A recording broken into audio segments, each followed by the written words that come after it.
بسم الله الرحمن الرحيم. Aytadilar, kofirlarning bayrami yaqinlashib kelyapti. Har yili shu kun mehmon kutishga majburmiz.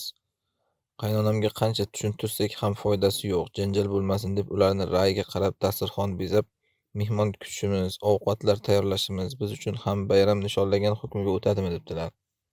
Bu narsaga erkaklar javobgar birinchi o'rinda. Mana shu kelinlar shunaqa narsani tushunibdimi? Erkaklar ham yoki tushunganmi? Erkak kishi kelin tabiiyki qaynonaga gap o'tmaydi, qaynotaga gap o'tmaydi. Erkak kishi ota-onasiga buni tushuntirish kerak. Noto'g'ri bu narsa, qilmaymiz buni deb. Din kurashdan iborat. Kim istasin, kim istamasin. Sahobalar bu din uchun kurashishgan. Kimdir ota-onasi bilan kurashgan kerak bo'lsa mana. Sa'd roziyallohu anhu iymon keltirganda onasi qaytasan bu yo'lingdan, aks holda men ovqat yemay o'zimni o'ldiraman degan. U yemagan ham necha kunlab og'zini majburlab ochib ovqat tiqishgan. Sa'd nima degan ana shunda onasiga borib? "Ey ona, agar paloncha joningiz bo'lsa ham, o'sha joningiz ko'z oldimda bitta chiqib ketsa ham ochizdan o'lib, men baribir dinimdan qaytmayman" degan. Bunga ko'p misollar bor sahobalar siyratida mana. To'g'ri, oyat tushdi keyin, yaxshi gapiringlar dedi ota-onaga, ya'ni bunaqangi darajada qattiqlik qilmanglar baribir degan oyat tushdi. Lekin baribir aytmoqchimanki, shuni tushunaylikki, mana shunaqangi muhitda yashayotgan kelinmi, o'g'ilmi, din iloji yo'q, kurashdan iborat. O'lgunizcha bu narsa bir kun, 2 kunlik bo'lib jim bo'lib qolinmaydi, taslim bo'ladi. Taslim bo'lib qolsangiz, hop bugun yomon ko'rib, ertaga yomon ko'rib, indinga yomon ko'rib, mana shu ishlarni qilasizda, lekin oradan bir 10 yil, 15 yil o'tar o'tmas ko'rasiz, o'zingiz o'shani yaxshi ko'rib qiladigan bo'lib ketasiz. Farzandlaringiz ham o'shani yaxshi ko'rib qilaveradigan bo'lib qoladi. Qachon tugaydi keyin bu munkar jamiyat ichida? Bu bitta yangi yil emas, har qanaqa shunaqangi bidat xurofotlarda aytyapmiz. Qachon tugaydi keyin? Eskilar o'sha o'rganib qolgani uchun mana shunaqa mutaassib bo'lgan. Ertaga siz ham, bolalaringiz ham o'rganib qolasiz bu narsaga. Ular ham keyin kelib bolalariga shunaqa qiladi. Bir tugash kerakmi? Oxiri bormi bu narsani? Oxiri bo'lish uchun esa kimdir mana shu yerda iloji yo'q, gap eshitadi, so'kiladi, haqoratlanadi. Kerak bo'lsa oilasi buzilib ketishi mumkin. Lekin buni u ayol yoki u o'g'il qilmayapti.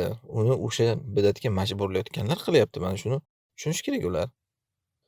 Shuning uchun imkon qadar kurashing. Lekin agar endi mana erkagim harakat qilmasa, kelin zaifa, uni o'zini qo'lidan baribir buni to'xtatib qolish imkoniyati kelmaydi.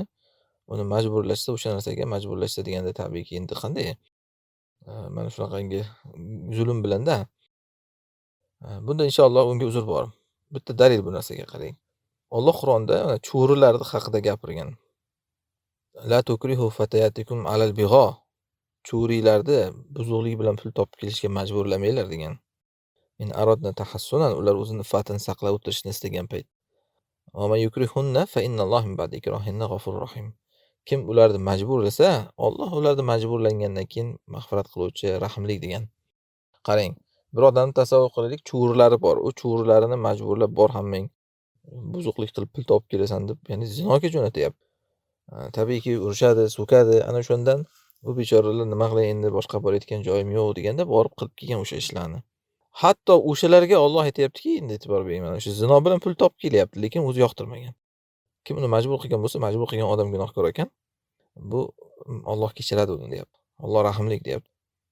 Ana shunga o'xshab demoqchiman. Siz ham qo'lingizdan kelgancha harakat qilsangiz, shunaqa bidat xurofotlarga kurashib, lekin baribir qilyapti.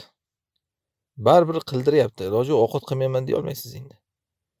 Ana shu paytda qalbingizda nima borligini Alloh bilib turibdi. Inshaalloh Alloh sizni kechiradi. Bu narsaga rozi bo'lmasangiz, sizga buni uzri bor. Faqat men yuqorida aytgan narsa, vaqt o'tish mobaynida odam bu narsaga taslim bo'lib qo'yishi mumkin. Borib o'zini ham qalbidagi muhabbat paydo bo'ladi. Ana shuning uchun kurashishda baribir davom etish kerak. Allohu a'lam.